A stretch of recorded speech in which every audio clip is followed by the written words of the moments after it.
इन्व्हेस्टमेंटला आयुष्यामध्ये कधी सुरुवात केली पाहिजे? वॉरन बफेटच्या मते जितक्या लवकर तुम्ही सुरुवात कराल तेवढं तुमच्यासाठी चांगलं. त्यांनी स्वतः वयाच्या 11व्या वर्षी गुंतवणुकीला सुरुवात केली होती. त्यामुळेच आज ते जगातील 6वे सगळ्यात मोठे श्रीमंत व्यक्ती आहेत. तुम्ही जर पहिल्यांदाच स्टॉक मार्केटमध्ये इन्व्हेस्टमेंट करण्याचा विचार करत असाल तर हा व्हिडिओ तुमच्यासाठी आहे. तुमच्या आयुष्यातला पहिला स्टॉक घेताना कोणत्या गोष्टींचा विचार करायला पाहिजे हे मी तुम्हाला या व्हिडिओमध्ये सांगणार आहे. तुम्ही जर रेग्युलर इन्व्हेस्टर असाल तरी देखील हा व्हिडिओ तुमच्यासाठी फायद्याचा आहे, कारण या महत्त्वाच्या गोष्टी सगळ्यांसाठी लागू होतात. रिच डॅड पुअर डॅड हे पुस्तक तुम्हाला माहित असेल. या पुस्तकाचे लेखक रॉबर्ट कियोसाकी यांचे ESBI नावाचे एक मॉडेल आहे. या मॉडेलनुसार जगामध्ये लोक 4 प्रकारे पैसे कमवतात. पहिला आहे एम्प्लॉई. हे लोक दुसऱ्यासाठी नोकरी करतात आणि पैसे कमवतात. दुसरे आहेत ते म्हणजे सेल्फ एम्प्लॉईड लोक. हे लोक स्वतःचा जॉब स्वतः तयार करतात, जसं की दुकानदार किंवा फ्रीलान्सर लोक. या दोन्ही कॅटेगरीच्या लोकांमध्ये एक गोष्ट कॉमन असते. हे लोक जेवढा जास्त वेळ काम करतील तितके जास्त पैसे त्यांना मिळतात. कमी वेळ काम केलं तर कमी पैसे मिळतात. तिसरी कॅटेगरी आहे ती म्हणजे बिझनेसमन. या लोकांकडे मोठं नेटवर्क असतं. अनेक लोक त्यांच्यासाठी काम करत असतात, त्यामुळे कमी काळात ते खूप जास्त पैसे कमावतात. यानंतर येते ती चौथी कॅटेगरी, ती म्हणजे इन्व्हेस्टर लोक. इन्व्हेस्टर त्यांचा पैसा बिझनेसमध्ये इन्व्हेस्ट करतात. इन्व्हेस्टर ही सगळ्यात प्राईम कॅटेगरी समजली जाते. पहिल्या तिन्ही कॅटेगरी मधील लोक या कॅटेगरीमध्ये येऊ शकतात. जगातील 90% लोक पहिल्या 2 कॅटेगरीमध्ये येतात, अर्थातच एम्प्लॉई किंवा सेल्फ एम्प्लॉईड. तर 10% लोक हे बिझनेसमन कॅटेगरी येतात. इन्व्हेस्टर हे लोक इतके पॉवरफुल असतात की ते बिझनेसची दिशा बदलू शकतात. इन्व्हेस्टरमुळेच मार्केटमध्ये कंपन्यांचे शेअर्स वाढतात किंवा पडतात.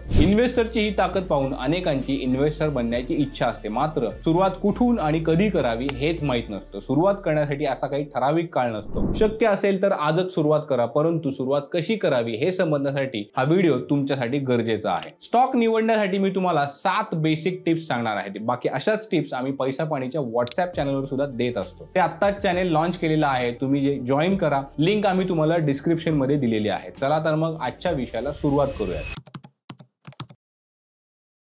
सगळ्यात पहिली गोष्ट तुम्हाला बघायची आहे ती म्हणजे कंपनीचं ट्रॅक रेकॉर्ड. तुम्ही न्यूज मध्ये कायम पाहत असाल की कंपनीमध्ये फ्रॉड झाला, त्या कंपनीला सेबीने वॉर्निंग दिली. अशा कंपन्या तुम्हाला सर्वप्रथम टाळायच्या आहेत. ज्या कंपन्या कधी चुकीच्या कारणांमुळे न्यूज मध्ये नसतात अशाच कंपन्यांना तुम्हाला प्रेफरन्स द्यायचा आहे. पण आता तुम्ही जी कंपनी निवडली ती एखाद्या केसमध्ये फसली आहे का ते कसं कळणार? सोपं आहे. तुम्हाला फक्त गुगलवर जायचंय, तुमच्या कंपनीचं नाव आणि त्यापुढे स्कॅम किंवा फ्रॉड हा शब्द टाकून सर्च करायचंय. उदाहरणार्थ XYZ कंपनी स्कॅम किंवा XYZ कंपनी फ्रॉड. जर फ्रॉड किंवा स्कॅम मध्ये ही कंपनी सापडली असेल तर गुगलवर तिची हिस्ट्री येईल. चांगली कंपनी असेल तर तिचं नाव तुम्हाला सापडणार नाही, कारण मोठ्या कंपन्या शक्यतो कुठल्या वादामध्ये अडकत नाहीत. तुम्ही निवडलेल्या कंपनीचे आधीच वाद असतील तर ते भविष्यामध्ये देखील उद्भवू शकतात. त्यामुळे अशा कंपन्यांपासून लांब राहिलेलं कधी योग्य.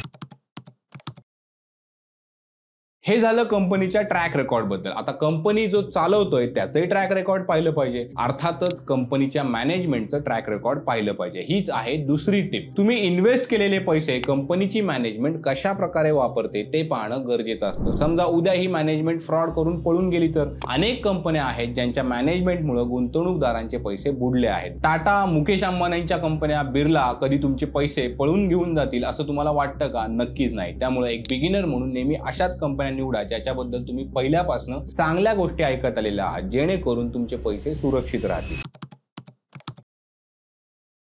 तिसरा महत्त्वाचा मुद्दा आहे तो म्हणजे कमी कर्ज असणाऱ्या कंपन्या निवडा. एक उदाहरण घेऊन आपण समजून घेऊ. 2 बिझनेस आहेत, त्या दोन्हीमध्ये तुम्हाला पार्टनर बनण्याची संधी आहे. एका बिझनेसवर खूप जास्त कर्ज आहे, दुसरा कोणत्याही कर्जाशिवाय सुरळीतपणे चालू आहे. आता यापैकी कोणत्या बिझनेसमध्ये तुम्ही पार्टनर बनण्यासाठी इच्छुक असाल? नक्कीच ज्या बिझनेसवर कर्ज नाही तो तुम्ही निवडा, कारण कर्ज असणाऱ्या बिझनेसमध्ये तुम्ही पार्टनर झाले तर भविष्यामध्ये तुमच्यावर संकटे येऊ शकतात. कदाचित ते कर्ज पुढे जाऊन तुमच्या डोक्यावर सुद्धा येऊ शकतं. हेच गणित तुम्हाला गुंतवणूक करताना वापरायचं आहे. ज्या कंपन्यांवर डेट कमी आहे त्याच कंपन्यांचे स्टॉक तुम्हाला गुंतवणुकीसाठी निवडायचे आहेत. इथे आपण एक इंटरेस्टिंग फॅक्ट समजून घेऊ. तुम्ही प्रत्येक कंपनीच्या नावापुढे लिमिटेड हा शब्द पाहिला असेल. तो का लिहित असतील बरं? तो हे दाखवण्यासाठी असतो की कंपनी तिच्या मालक आणि शेअर होल्डर्स पेक्षा वेगळी आहे. कंपनीवर असलेलं कर्ज मालक किंवा शेअर होल्डर्स यांच्यावर नाही, तर कंपनी ते स्वतः फेडणार असते, कारण कंपनी ही स्वतःपुरती मर्यादित असते. कंपनीला कर्ज देणारे तिच्या मालकांकडे ते मागू शकतात शकत नाहीत, कंपनी बुडाली तरी तुम्ही शेअर होल्डर आहे म्हणून कर्जदार तुमच्याकडे पैसे मागायला येत नाही. आता याचा अर्थ असा नाही की तुम्ही कर्ज असणाऱ्या कंपन्यांमध्ये सुद्धा गुंतवणूक केली तरी सुद्धा चालेल. कंपनीच्या स्टॉकची एक बुक व्हॅल्यू असते. समजा स्टॉकची बुक व्हॅल्यू 100 रुपये असेल तर त्या कंपनीकडे एका स्टॉकमध्ये 100 रुपये इतके ऍसेट्स आहेत. मात्र कंपनीवर जर कर्ज असेल तर बुक व्हॅल्यू कमी होत राहते. त्यामुळे तुमच्या इन्व्हेस्टमेंट ज्या आहेत त्या सुद्धा वाढत नाहीत. त्यामुळे जास्त कर्ज असणाऱ्या कंपन्या आपल्याला टाळायच्या आहेत.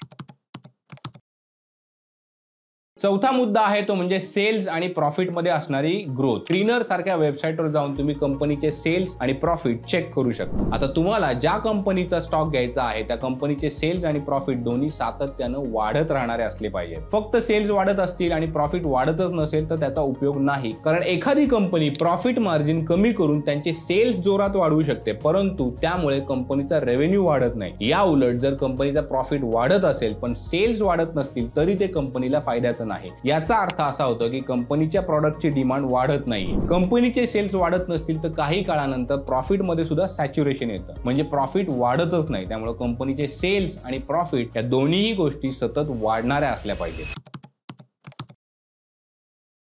पाचवा मुद्दा आहे रिटर्न ऑन कॅपिटल, अर्थातच आरओसी. काही बिझनेसमध्ये खूप मार्जिन असतं. समजा 100 रुपयांचं प्रॉडक्ट विकून 20 रुपये निव्वळ प्रॉफिट मिळत असेल तर 20% मार्जिन झाले, जे की चांगलं समजलं जातं. परंतु यावरून तो बिझनेस किती फायद्यात आहे ते समजत नाही. मार्जिन हे प्रॉडक्टच्या सेल्सवर डिपेंड आहे, मात्र ते प्रॉडक्ट चालू करण्यासाठी, चालू ठेवण्यासाठी किती खर्च आला हे आपण विचारात घेतलेलं नाहीये. ते प्रॉडक्ट बनवण्यासाठी जमीन, फॅक्टरी, लायसन्स या वेगवेगळ्या गोष्टींवर मिळून जेवढे पैसे खर्च होतात ते त्या बिझनेसमध्ये लावलेलं कॅपिटल समजलं जातं. आणि या सर्व कॅपिटल मध्ये बिझनेस मधून किती रिटर्न्स येत आहेत त्याला रिटर्न ऑन कॅपिटल म्हटलं जातं. बिझनेस चांगला आहे की खराब आहे हे पाहण्यासाठी रिटर्न ऑन कॅपिटल हे खूप चांगलं मेट्रिक आहे. त्यामुळे स्टॉक निवडताना या गोष्टीकडे आपल्याला नक्की लक्ष द्यायचं आहे. काही कंपन्यांमध्ये अचानक मोठा बूम येतो आणि लोक इम्प्रेस होतात आणि त्या कंपनीचा स्टॉक विकत घेतात. तुम्ही सुद्धा तुमचा पहिला स्टॉक कदाचित अशा बूम मुळे निवडलेला असू शकेल, मात्र तो स्टॉक लॉंग टर्म मध्ये चांगली कामगिरी करेल की नाही हे कसं चेक करणार? यासाठी तुम्हाला त्या कंपनीच्या प्रॉडक्टवर कस्टमर सॅटिस्फॅक्शन कसं आहे ते पाहावं लागेल. हाच आपला 6वा मुद्दा आहे. कस्टमर सॅटिस्फॅक्शन म्हणजे काय? तर आज कस्टमर एखाद्या कंपनीचे प्रॉडक्ट विकत घेत असेल तर तो ते प्रॉडक्ट उद्या सुद्धा घेईल किंवा नाही यावरून ते समजतं. कंपनी जर खरोखर प्रॉडक्ट बनवत असेल तर कस्टमर ते प्रॉडक्ट सतत घेत राहतो, यालाच म्हणतात कस्टमर सॅटिस्फॅक्शन. आता कस्टमर सॅटिस्फाईड आहे की नाही यासाठी आपण सर्वे तर घेऊ शकत नाही. त्यामुळे तुम्ही स्वतः जे प्रॉडक्ट खरेदी करता त्याच कंपन्यांचे स्टॉक तुम्ही निवडा, कारण तुम्ही वापरणारे प्रॉडक्ट भविष्यामध्ये चालेल किंवा नाही याचा तुम्हाला थोड्याफार प्रमाणात तरी अंदाज असतो.